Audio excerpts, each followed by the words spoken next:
Hi hello ನಮಸ್ಕಾರ ಸ್ನೇಹಿತರೆ. Finally Vaishnav ಮುಂದೆ ಸತ್ಯ ಬಟಾಬಯಲಾಗ್ತದೆ. ಹಾಗಿದ್ರೆ ಯಾರು ಸತ್ಯ? ಕಾವೇರಿಯವ್ರ ಸತ್ಯನ, ಲಕ್ಷ್ಮಿ ಸತ್ಯನ? ಇಲ್ಲಿ ವೈಷ್ಣವ್ ಕೋಪಕ್ಕೆ ಗುರಿಯಾಗಿದ್ಯಾರು? ಏನಾಗ್ತದೆ ಇದು ಎಲ್ಲವನ್ನ ಕೂಡ ತಿಳ್ಕೋಬೇಕು ಅಂದರೆ ಈಗಲೇ ನಮ್ಮ ಈ ಚಾನಲ್ನ ಸಬ್ಸ್ಕ್ರೈಬ್ ಮಾಡಿ, ಹಾಗೆ ಈ ಒಂದು ವಿಡಿಯೋವನ್ನು ಪೂರ್ತಿಯಾಗಿ ನೋಡಿ. ಇಲ್ಲಿ ಕಾವೇರಿನ ಇನ್ನೆಲ್ಲದಂತೆ ಕಾಡ್ತಿದ್ದಾಳೆ ಲಕ್ಷ್ಮಿ ಅಂತ ಹೇಳ್ಬೋದು. ನಿಜ ಹೇಳಬೇಕು ಅಂದರೆ ಇಲ್ಲಿ ಕೀರ್ತಿ ಕಾಡ್ತಿದ್ದಾಳೆ ಅಂತ ಎಲ್ಲರೂ ಕೂಡ ಅಂದ್ಕೊಂಡಿದ್ದಾರೆ. ಆದರೆ ಕೀರ್ತಿ ಹೆಸರಲ್ಲಿ ನಿಜವಾಗ್ಲೂ ಕೂಡ ಕಾವೇರಿನ ಕಾಡ್ತಿರೋದು ಲಕ್ಷ್ಮಿ. ಇಲ್ಲಿ ಲಕ್ಷ್ಮಿ ಸಿಕ್ಸಾಕೋಕೆ ಮುಂದಾಗ್ತಾರೆ ಕಾವೇರಿ. ಬಿಕಾಸ್ ಅವರು ರಾತ್ರಿ ಹೊತ್ತು ಯಾರಿಗೂ ಗೊತ್ತಾಗದೆ ಊಟ ಮಾಡೋಕೆ ನೋಡಿದ್ದು ಕದ್ದು. ಆದರೆ ಮನೆಯವ್ರು ಎಲ್ಲ ಸೇರ್ತದಾಗೆ ವೈಷ್ಣವ್ ಬರ್ತದಾಗೆ ಈಕೆನೇ ನನ್ನ ಎಳ್ಕೊಂಡು ಬಂದು ಊಟ ಮಾಡಿಸಿದ್ಲು ಅಂತ ಲಕ್ಷ್ಮಿ ಮೇಲೆ ಎತ್ತಾಕ್ಬಿಡ್ತಾರೆ. ಆದರೆ ಇಲ್ಲಿ ಗಂಗಕ್ಕ ನಾನು ಸತ್ಯ ನೋಡಿದೆ, ಕಾವೇರಮ್ಮನೇ ಬಂದಿದ್ದು ಅಂತ ಹೇಳಿ ಅವರು ಕೂಡ ಸಿಕ್ಕಿ ಬೀಳ್ತಾರೆ. ಒಂದಷ್ಟು ಪ್ರಶ್ನೆಗಳನ್ನ ಎದುರಿಸ್ಬೇಕಾಗುತ್ತೆ. ಇನ್ನೇನು ಸಿಕ್ಕಾಕೊಂಡು ಅನ್ನುವಷ್ಟರಲ್ಲಿ ಲಕ್ಷ್ಮಿನೇ ಗಂಗಕ್ಕನ ಬಚಾವ್ ಮಾಡ್ತಾರೆ. ನಂತರ ಏನಾಯ್ತು ಏನು, ನೀವು ಕರ್ಕೊಂಡು ಬಂದ್ರಾ ಇಲ್ವಾ ಎಲ್ವನ ಕೂಡ ಲಕ್ಷ್ಮಿ ಅವರ ಬೆಳಿಗ್ಗೆ ಮಾತಾಡೋಣ ಈಗ ನಡೀರಿ ಅಂತ ಹೇಳ್ತಾರೆ. ಅಮ್ಮ ಸಾಕು ಇದೆಲ್ಲ, ಒಟ್ಟಿನಲ್ಲಿ ಊಟ ಉಪವಾಸ ಬಿಟ್ಟೆ ಅಲ್ವಾ, ಸಾಕು ಬಿಡು ಅಂತ ಹೇಳ್ತಿದ್ದಾರೆ. ನಂತರ ಇದರಿಂದಾಗಿ ಕಾವೇರಿ ಅವ್ರಿಗೆ ಏನು ಮಾತಾಡಬೇಕು ಅಂತ ಗೊತ್ತಾಗೋದಿಲ್ಲ. ನಂತರ ವೈಷ್ಣವ್ ಲಕ್ಷ್ಮಿನ ಕರ್ಕೊಂಡು ಹೋದರೆ ಆ ಕಡೆ ಲಕ್ಷ್ಮಿ ತುಂಬ ಬೇಜಾರು ಮಾಡ್ಕೊಂಡಿದ್ದಾಳೆ. ನನ್ನಿಂದ ಇಷ್ಟೆಲ್ಲ ಆಗ್ತಿದೆಯಲ್ಲ ಅತ್ತೆ, ಅಷ್ಟು ನಾಟಕ ಮಾಡ್ತಿದ್ದಾರೆ, ವೈಷ್ಣವ್ ಅವ್ರಿಗೆ ಇಷ್ಟೆಲ್ಲ ನೋವಾಗ್ತದೆ, ಇದು ಎಲ್ಲದಕ್ಕೂ ಕೂಡ ನಾನೇ ಕಾರಣ, ಏನು ಮಾಡಲಿ ಅಂತ. ನಂತರ ಈ ಕಡೆ ವೈಷ್ಣವ್ಗೆ ನಾನು ಅವರನ್ನು ಕರ್ಕೊಂಡು ಬರಲಿಲ್ಲ ಅಂತ ಹೇಳೋಕೆ ಮುಂದಾದರೆ, ನೀವು ಕರ್ಕೊಂಡು ಬಂದರೂ ಇಲ್ವೋ ಅದೀಗ ಅವಶ್ಯಕತೆ ಇಲ್ಲ, ನೀವು ಆರಾಮಾಗಿರಬೇಕು, ನೀವು ಖುಷಿಯಾಗಿರಬೇಕು ಅಷ್ಟೇ, ನೀವು ಅದ್ರ ಬಗ್ಗೆ ಏನು ಯೋಚನೆ ಮಾಡಬೇಡಿ, ಆರಾಮಾಗಿರಿ. ಅಮ್ಮ ಕೆಲವೊಮ್ಮೆ ಈ ರೀತಿ ಆಡ್ತಾರೆ, ಅದಕ್ಕೆಲ್ಲ ನೀವು ತಲೆ ಕೆಡಿಸ್ಕೋಬೇಡಿ ಅಂತ ಹೇಳಿ ಲಕ್ಷ್ಮಿಯವ್ರನ್ನ ಸಮಾಧಾನ ಮಾಡ್ತಾನೆ. ನಂತರ ಮಲ್ಕೊಡಿ ಅಂತ ಹೇಳ್ತಿದ್ದಾನೆ. ಈ ಕಡೆ ಲಕ್ಷ್ಮಿಗೆ ನಿದ್ರೆ ಬರ್ತಿಲ್ಲ, ನಂಗೆ ನಿದ್ರೆ ಬರ್ತಿಲ್ಲ ಅಂದರೂ ಕೂಡ ನೀವು ಮಲ್ಕೊಳ್ಳೇಬೇಕು, ನನಗೋಸ್ಕರ ನಾನು ಮಲ್ಕೋಬೇಕು, ನೀವು ಇಲ್ಲ ಅಂದರೆ ನಾನಂತೂ ಸುಮ್ಮನೆ ಬಿಡೋದಿಲ್ಲ ಅಂತ ಹೇಳಿದಕ್ಕೆ ಸಾರಿ ಅಂತ ಕೇಳ್ತಿದ್ದಾರೆ. ನೀವು ಯಾಕೆ ಸಾರಿ ಕೇಳ್ತಿದ್ರ ಅಂತ ಕೇಳ್ತಿದ್ರೆ ಲಕ್ಷ್ಮಿ ಹತ್ರ ಉತ್ತರ ಇಲ್ಲ. ಬಿಕಾಸ್ ಲಕ್ಷ್ಮಿ ನಾನು ಸುಳ್ಳು ಹೇಳಿ ನಾಟಕ ಮಾಡಿ ನನ್ನ ಗಂಡನಿಗೆ ಸ್ಟ್ರೆಸ್ ಕೊಡ್ತಿದ್ದೀನಿ ಅಂತ ಗೊತ್ತಿರೋದ್ರಿಂದ ಅದೇ ಕಾರಣಕ್ಕೆ ಲಕ್ಷ್ಮಿ ಸಾರಿ ಅಂತ ಕೇಳ್ತಿರೋದು. ಆದರೆ ವೈಷ್ಣವ್ಗೆ ಅದು ಅರ್ಥ ಆಗ್ತಾ ಇಲ್ಲ. ತದನಂತರ ಈ ಕಡೆ ನೀವು ಏನೂ ಕೂಡ ಮಾತಾಡಬಾರ್ದು, ಮಲ್ಕೊಳ್ಳಿ ಅಂತ ಹೇಳ್ತಿದ್ರು. ಈ ಕಡೆ ನಿದ್ರೆ ಬರ್ದಿರೋ ಲಕ್ಷ್ಮಿನ ನೀವು ಮಲ್ಕೊಳ್ಳೇಬೇಕು ಅಂತ ಹಠ ಮಾಡಿ ಮಲಗಿಸ್ತಾರೆ. ನನಗೂ ಕೂಡ ನೀವು ಈ ರೀತಿ ಸಂಕಟ ಪಡ್ತಿರೋದನ್ನು ನೋಡೋಕ್ಕಾಗೋದಿಲ್ಲ ಲಕ್ಷ್ಮಿ ಅವರ, ಇದು ಎಲ್ಲದಕ್ಕೂ ಕೂಡ ಒಂದು ರೀತಿ ನನ್ನಿಂದಾನೇ ಇಷ್ಟಿಲ್ಲ ನಿಮಗೆ. ಆದರೆ ನಾಳೆ ಒಂದು ಹೋಪ್ಸ್ ಇದೆ, ಖಂಡಿತವಾಗ್ಲೂ ನೀವು ಆರಾಮಾಗ್ತೀರಾ, ಮೊದಲಿನ ಲಕ್ಷ್ಮಿ ಆಗ್ತೀರಾ ಅಂತ ಅಂದ್ಕೊಂಡಿದ್ದೀನಿ. ನನ್ನ ಲಕ್ಷ್ಮಿ ನಮಗೆ ವಾಪಸ್ ಬೇಕು ಅಂತ ಮನಸ್ಸಿನಲ್ಲಿ ಅನ್ಕೋತಾನೆ ಈ ಕಡೆ ವೈಷ್ಣವ್. ನಂತರ ಲಕ್ಷ್ಮಿಗೆ ನಿದ್ರೆ ಬರ್ದಿದ್ರು ಕೂಡ ಕಣ್ಣು ಮುಚ್ಕೊಳ್ಳಿ, ನಿದ್ರೆ ಬಂದೇ ಬರುತ್ತೆ ಅಂತ ಫೋರ್ಸ್ಫುಲಿ ಮಲಗಿಸ್ತಾನೆ. ನಂತರ ಈ ಕಡೆ ಕಾವೇರಿ ಅವರಂತೂ ಗಂಗಾಕ್ಕ ಹತ್ರ ಬಂದಿದೆ. ಏನು ಗಂಗಾ, ನೀನು ಎಲ್ಲನೂ ಕೂಡ ನೋಡಿದೆ ಅಂತ ಬಂದು ಹೇಳ್ದೆ, ಹಾಗಿದ್ರೆ ನಾನು ಅಷ್ಟು ಚೀರ್ಕೋತಿದ್ನಲ್ಲ, ಬಂದು ಕಾಪಾಡಬೇಕಿತ್ತಲ್ವ, ನೀನೇ ಏನೋ ಗೋಲ್ಮಾಲ್ ಮಾಡ್ತಿದ್ಯಾ ಅಂತ ಅನ್ನಿಸ್ತದೆ. ನೀನು ಹೇಳಿದ್ದಕ್ಕೆ ಅಲ್ವಾ ನಾನು ಹೋಗಿದ್ದು ಗುರುಗಳ ಹತ್ರ, ನೀನು ಬೂದಿ ತೊಗೊಂಡು ಬಂದು ಅದೇನೋ ಕೀರ್ತಿ ಮನೆ ಮುಂದೆ ಸುತ್ತೆಲ್ಲ ಆಗ್ತಿ ಅಂತ ಹೇಳಿದೆ, ಮತ್ತೆ ಹೇಗೆ ಬಂದ್ಲು ಕೀರ್ತಿ ಅಂತ ಒಂದಿಲ್ಲೊಂದು ಚೈನ್ ಲಿಂಕಲ್ಲಿ ಪ್ರಶ್ನೆ ಕೇಳ್ತಿದ್ದಾರೆ ಕಾವೇರಿ. ಆದರೆ ಇಲ್ಲಿ ಗಂಗಕ್ಕ ಮಾತ್ರ ಏನಪ್ಪ ಮಾಡೋದು, ಈ ಕಾವೇರಮ್ಮನ ಬಾಯಿಗೆ ಸಿಕ್ಕಾಕೊಂಡೆ, ಸಿಕ್ಬಿದ್ರೆ ಮುಗೀತು ನನ್ನ ಕತೆ ಅಂತ ಅಂದ್ಕೊಂಡಿದ್ದೆ. ಅಯ್ಯೋ ಕಾವೇರಮ್ಮ, ನಾನೇನು ಮಾಡಲಿ, ಒಂದು ನಂಬಿಕೆಯಿಂದ ತಂದೆ, ಅದು ಹಾಗೇ ಆಗುತ್ತೆ ಅಂತ ನನಗೆ ಗೊತ್ತಾ. ಅದು ಜೊತೆಗೆ ನೀವಲ್ಲಿ ಕೀರ್ತಿಯಮ್ಮನ್ನ ನೋಡಿ ನಂಗೆ ಭಯ ಆಗೋಯ್ತು, ನೀವೇ ಎಷ್ಟು ಗಾಬರಿ ಬಿದ್ದಿದ್ರಿ, ಅದು ಲಕ್ಷ್ಮಕ್ಕ ಕೀರ್ತಿ ಆಗಿದ್ದಾರೆ ಅಂತ ಅಂದ್ಕೊಂಡು ನನಗೆ ಭಯ ಆಗೋದಿಲ್ವಾ? ನನಗೆ ಯಾಕಪ್ಪ ಬೇಕು, ನನಗಿರೋದೇ ಒಂದು ಗಂಡ, ನಾನು ಒಬ್ಬಳೇ ಹೆಂಡ್ತಿ ನನ್ನ ಗಂಡಂಗೆ, ಅವ್ರು ದುಬಾಯಲ್ಲಿದ್ದಾರೆ, ಜೊತೆಗೆ ನಾನು ಯಾವಾಗಲೂ ಸ್ಟೋರ್ ರೂಮಲ್ಲಿ ಬೇರೆ ಮಲ್ಕೋತೀನಿ. ಆಮೇಲೆ ನನಗೇನಾದರೂ ಮಾಡಿಬಿಟ್ರೆ ನಿಮ್ಗೆ ಹುಸಾಬರಿನೂ ಬೇಡ, ಏನೂ ಬೇಡ. ನಿಜ ಹೇಳಬೇಕು ಅಂದರೆ ಇಂಥ ದೆವ್ವದ ಮನೇಲಿ ಇದು ತನಕ ಯಾರೂ ಇರ್ತಿರ್ಲಿಲ್ಲ, ಆದರೆ ನಾನಿದ್ದೀನಿ, ಹಾಗಂತ ಮಧ್ಯ ಬಂದು ಸಿಕ್ಕಾಕೊಳ್ಳೋಕ್ಕಾಗತ್ತಾ? ಅಯ್ಯಪ್ಪ, ನನಗಂತೂ ನಿಮ್ಮ ಮನೆ ಸಹವಾಸನೇ ಬೇಡ, ನಿಮ್ಮ ವಿಷಯನೇ ಬೇಡ ಅಂತ ಅಲ್ಲಂದ ಎಸ್ಕೇಪ್ ಆಗಿಬಿಡ್ತಾರೆ ಗಂಗಕ್ಕ.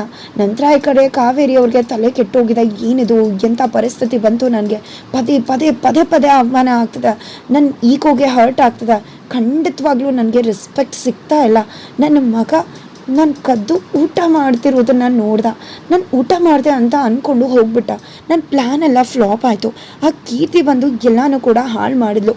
ಕೀರ್ತಿ ಜೊತೆಗೆ ಈ ಲಕ್ಷ್ಮಿ ಬೇರೆ ಸೇರಿಕೊಂಡು ಎಲ್ಲರೂ ಕೂಡ ನನ್ನನ್ನು ಕಾಡ್ತಿದ್ದಾರೆ, ನನ್ನ ಈಗೋಗೆ ಹರ್ಟ್ ಆಗ್ತದೆ, ಹೇಗಿದ್ದೆ ನಾನು, ಆದರೆ ಇವಾಗ ಈಗಾಗಿದೆ ನನ್ನ ಪರಿಸ್ಥಿತಿ ಅಂತ ಅಂದ್ಕೊಂಡು ತಂಬಗೆ ತಾವೇ ಶಪಿಸ್ಕೋತಿದ್ರೆ ಅಷ್ಟರಲ್ಲಿ ಸುಪ್ರೀತಾ ಬರ್ತಾರೆ. ಅದಕ್ಕೆ ಬಾಗ್ಲ ತೆಗೀರಿ, ಆರಾಮಾಗಿದ್ದೀರಾ ಅಲ್ವಾ? ಏನಾದರೂ ವೈಷ್ಣವನ ಕರಿಬೇಕಾ ಅಂತಿದ್ರೆ ಇಲ್ಲ, ಯಾವುದೇ ಕಾರಣಕ್ಕೂ ಇದು ಸುಪ್ರೀತಾ ಅಲ್ಲ, ಕೀರ್ತಿನೇ ಬಂದಿರೋದು. ನಾನು ಬಾಗಿಲು ತೆಗೀಲಿ ಅಂತ ಈ ರೀತಿ ನಾಟಕ ಮಾಡ್ತಿದ್ದಾಳೆ. ಖಂಡಿತ ಯಾವುದೇ ಕಾರಣಕ್ಕೂ ಕೂಡ ನಾನಂತೂ ಡೋರ್ನ ಓಪನ್ ಮಾಡೋದಿಲ್ಲ ಅಂತ ಸುಪ್ರೀತಾ ಬಂದಿದ್ರು ಕೂಡ ಕಾವೇರಿ ಕೀರ್ತಿ ಅಂದ್ಕೊಂಡು ಅವ್ರು ಓಪನ್ ಮಾಡ್ತಿಲ್ಲ. ಅಯ್ಯೋ ಅದಕ್ಕೆ ನಾನು ಬಂದಿರೋದು ಅಂತ ಹೇಳ್ತಿದ್ರು. ಒಂದಷ್ಟು ಹೊತ್ತಾದ್ಮೇಲೆ ಇವಳು ಬಿಡೋದಿಲ್ಲ ಅನ್ಸುತ್ತೆ, ಇವಳು ಸುಪ್ರೀತಾನೇ ಇರಬೇಕು ಅಂತ ಡೋರ್ ಓಪನ್ ಮಾಡ್ತಾರೆ. ಸುಪ್ರೀತಾನ ನೋಡಿದ್ದೆ ಹಾಲು ತೊಗೊಂಡು ಬರ್ತಾರೆ, ಹಾಲು ಕುಡೀರಿ ಅಂದಾಗ ನನಗೇನು ಬೇಕಾಗಿಲ್ಲ, ನಿನಗೆ ಬಂದು ತೊಂದರೆ ಕೊಡಲಿಲ್ಲ ಅಂದರೆ ಊಟ ಡೈಜೆಸ್ಟೇ ಆಗಲ್ಲ ಅಲ್ವಾ ನಿನಗೆ ಅಂತ ಹೇಳ್ತಿದ್ರೆ ಏನದಕ್ಕೆ ಕೀರ್ತಿ ಬಂದು ಅಂತ ಅಂದ್ಕೊಂಡ್ರ? ಹೌದು, ಕೀರ್ತಿಗೆ ಯಾಕೆ ಅಷ್ಟು ಭಯ ಬೀಳ್ತೀರಾ?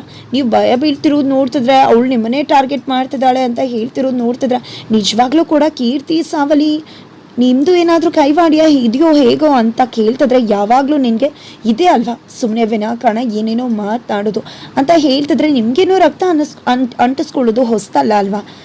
ನಿಮಗೇನು ಕೊಲ್ಲೋದು ಏನು ಹೊಸ್ತಲ್ಲ ಅಲ್ವಾ? ಕೊಲ್ಲಬೇಕು ಅಂದರೆ ಚಾಕು ಚೂರಿ ಹಾಕಿ ಕೊಲ್ಲಬೇಕು ಅಂತಿಲ್ವಲ್ಲ, ಎಮೋಷ್ನಲಿ ಕೂಡ ಕೊಲ್ಲಬಹುದಲ್ವ?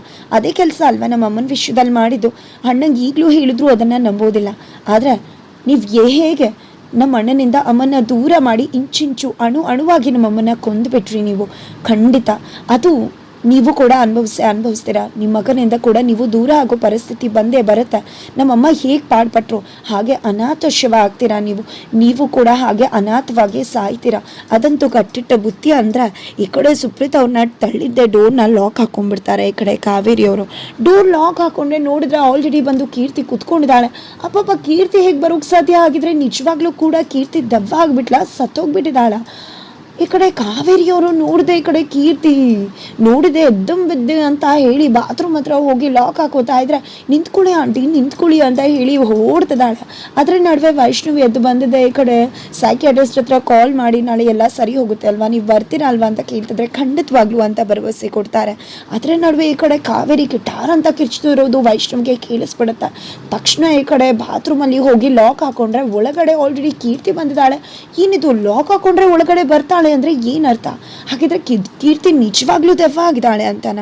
ಈ ಕಡೆ ನನ್ನನ್ನು ಬಿಟ್ಬಿಡು ಕೀರ್ತಿ ಅಂತ ಕಾವೇರಿ ಅವರು ಹೇಳ್ತಿದ್ರೆ ಹೇಗಂಟೆ ಬಿಡೋದು? ನೀವು ಸತ್ಯ ಒಪ್ಕೋಬೇಕಲ್ವಾ? ನೀವು ಸತ್ಯ ಒಪ್ಕೊಳ್ಳೋ ತನಕ ನಾನಂತೂ ಹೋಗೋದಿಲ್ಲ ಅಂತಿದ್ರೆ ಯಾವ ಸತ್ಯ ಏನೂ ಇಲ್ಲ ಅಂತ ಹೇಳ್ತಿದ್ದಾರೆ. ಯಾಕಂಡಿ ನೀವು ನನ್ನ ಹೀಗೆ ಬಿಟ್ಟದ ಮೇಲಿಂದ ತಳ್ಳಿ ಕಾಲಲ್ಲಿ ತೊಳೆದು ಕೆಳಗಡೆ ನೂಕ್ಬಿಟ್ರಿ ಆ ಸತ್ಯ ಇದೆ ಅಲ್ವಾ? ಒಪ್ಕೋಬೇಕಲ್ವಾ? ನೀವು ನನ್ನ ಕೊಂದುಬಿಟ್ರಿ ಆ ಸತ್ಯ ಒಪ್ಕೋಬೇಕಲ್ವ? ಎಲ್ರಿಗೂ ಕೂಡ ನೀವು ಏನು ಮಾಡಿದ್ರಿ ಅಂತ ಗೊತ್ತಾಗಬೇಕಲ್ವ? ನೀವು ನನ್ನ ಹೇಗೆ ಸಾಯಿಸಿದ್ರು ಹಾಗೆ ನೀವು ಕೂಡ ಸಾಯ್ಬೇಕಲ್ವ? ನಿಮ್ಮನ್ನು ಸಾಯಿಸೋ ತನಕ ನಾನು ಬಿಡುವುದಿಲ್ಲ. ವೈಷ್ಣವ್ಗೋಸ್ಕರ ಇಷ್ಟೆಲ್ಲ ಮಾಡಿದ್ರಲ್ವ, ವೈಷ್ಣವನ್ನೇ ನಿಮ್ಮಿಂದ ದೂರ ಆಗಬೇಕು. ಆ ರೀತಿ ಮಾಡ್ತೀನಿ, ನಿಮ್ಮನ್ನು ಕೊಂದು ಹಾಕ್ಬಿಡ್ತೀನಿ. ಅಲ್ಲಿ ತನಕ ಯಾವುದೇ ಕಾರಣಕ್ಕೂ ಕೂಡ ನಾನಂತೂ ಹೋಗೋಳೆ ಅಲ್ಲ ಅಂತ ಹೇಳ್ತಿದ್ದಾರೆ. ಈ ಕಡೆ ಕಾವೇರಿ ಗಿಟಾರ್ ಅಂತ ಕಿಚ್ಕೋತಿದ್ರೆ ಆ ಕಡೆ ವೈಷ್ಣವ್ ಅಮ್ಮ ಬಾಗ್ಲ ತೆಗಿ ಏನಾಯಿತು ಅಂತ ಕೇಳ್ತಿದ್ದಾರೆ. ಅಷ್ಟರಲ್ಲಿ ಕೀರ್ತಿ ಮಾಯ ಆಗ್ಬಿಡ್ತಾಳೆ. ಹಾಗಿದ್ರೆ ಈ ಕಡೆ ನಿಜವಾಗ್ಲೂ ಕೀರ್ತಿ ಬಂದಿಲ್ಲ. ಹೋಗಿ ನೋಡಿದ್ರೆ ಏನಮ್ಮ ಆಯಿತು ಯಾಕೆ ಅಂತಂದರೆ ಏನೂ ಇಲ್ಲ ಪುಟ್ಟ, ಕೀರ್ತಿ ಅಂತಾನೆ ಜಪಿಸ್ತಿದ್ದಾರೆ. ಈ ಕಡೆ ವೈಷ್ಣವ್ಗೆ ತಲೆ ಕೆಟ್ಟು ಹೋಗಿದೆ.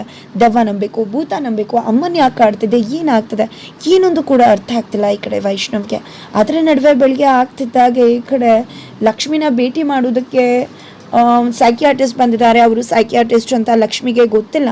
ಹಾಗಾಗಿ ನಾರ್ಮಲ್ ಆಗಿ ಬಿಹೇವ್ ಮಾಡ್ತಿದ್ದಾಳೆ. ವೈಷ್ಣವ್ ಹೇಳಿದ ಯಾವ ಸಿಂಪ್ಟಮ್ಸ್ ಕೂಡ ಕಾಣಿಸ್ತಿಲ್ಲ, ಯಾವ ಸ್ಪ್ಲಿಟ್ ಪರ್ಸನಾಲಿಟಿ ಕೂಡ ಕಾಣಿಸ್ತಿಲ್ಲ. ಇವರಲ್ಲಿ ಯಾವುದೇ ರೀತಿ ತೊಂದರೆ ಇಲ್ಲ ಅನ್ನೋದು ಅರ್ಥ ಆಗ್ತದೆ. ಹಾಗಿದ್ರೆ ಇಲ್ಲಿ ಸೈಕಿಯಾಟ್ರಿಸ್ಟ್ ಹೋಗಿ ನಿಜ ಹೇಳಿದ್ರೆ ಖಂಡಿತವಾಗ್ಲೂ ವೈಷ್ಣವ್ಗೆ ಲಕ್ಷ್ಮಿ ನಾಟಕ ಮಾಡ್ತಿದ್ದಾಳೆ ಅಂತ ಗೊತ್ತಾದರೆ ವೈಷ್ಣವ್ ಏನು ಮಾಡ್ಬೋದು? ಖಂಡಿತವಾಗ್ಲೂ ಸುಳ್ಳು ಹೇಳೋದು, ನಾಟಕ ಮಾಡೋದು ವೈಷ್ಣವ್ಗೆ ಸುತ್ತ ಆರಾಮ ಇಷ್ಟ ಆಗೋದಿಲ್ಲ. ಏನಾದರೂ ಲಕ್ಷ್ಮಿ ಇಂಥ ಕೆಲಸ ಮಾಡಿದಾಳೆ ಅಂತ ಗೊತ್ತಾದರೆ ಖಂಡಿತ ಅವರಿಬ್ಬರ ನಡುವೆ ದೊಡ್ಡ ಕಂದಕ ಏರ್ಪಡುತ್ತೆ.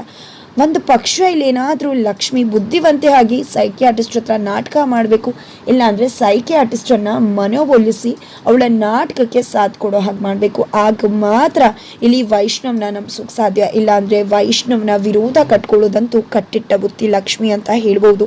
ಅದರ ನಡುವೆ ಈ ಕಡೆ ಕಾವೇರಿ ಅವ್ರಿಗೆ ಕೀರ್ತಿ ಇನ್ನೆಲ್ಲವಾಗಿ ಕಾಡ್ತಿದ್ದಾಳೆ.